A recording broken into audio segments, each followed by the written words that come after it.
Many financial analysts are saying that if mortgage giants Fannie Mae and Freddie Mac had been effectively regulated years ago, the supercharged subprime mortgage meltdown that led to the current financial mess would either never have happened or would have been nowhere near as severe.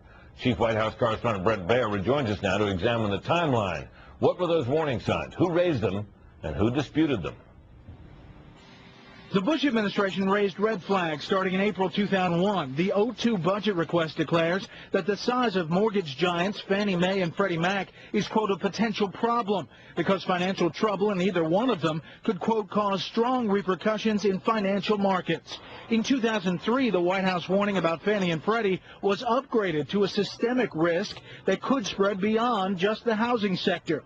In fall of 2003, the Bush administration was pushing Congress hard to create a new federal agency to regulate and supervise Fannie and Freddie, both government-sponsored enterprises or GSEs.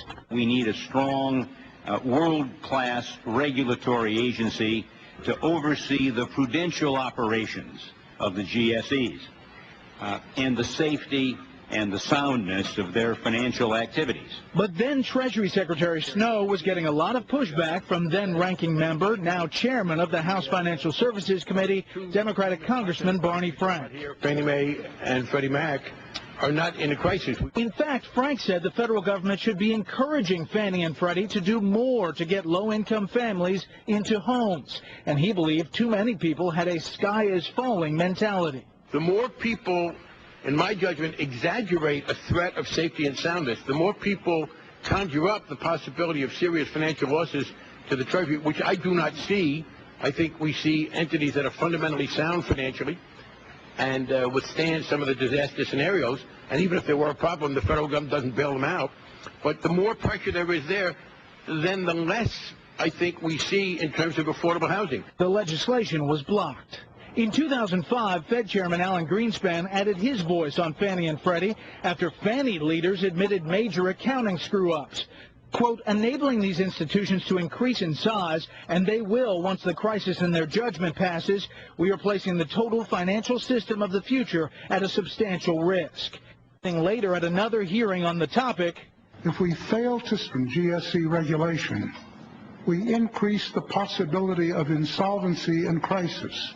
But the two mortgage giants had staunch defenders. Democratic Senator Charles Schumer said, quote, I think Fannie and Freddie over the years have done an incredibly good job and are an intrinsic part of making America the best housed people in the world. If you look over the last 20 or whatever years, they've done a very, very good job. Senator John McCain co-sponsored legislation pushing for regulation, delivering a speech on the Senate floor in 2006. Quote, for years I have been concerned about the regulatory structure that governs Fannie Mae and Freddie Mac. And the sheer magnitude of these companies and the role they play in the housing market, the GSEs need to be reformed without delay. That bill made it out of the Senate Banking Committee with a party line vote. All of the Democrats voted against it, but fearing that they didn't have the votes to pass it, Republicans didn't even bring it up on the Senate floor. Senator Obama did not weigh in on that bill. All right, Brett, thank you very much. At least one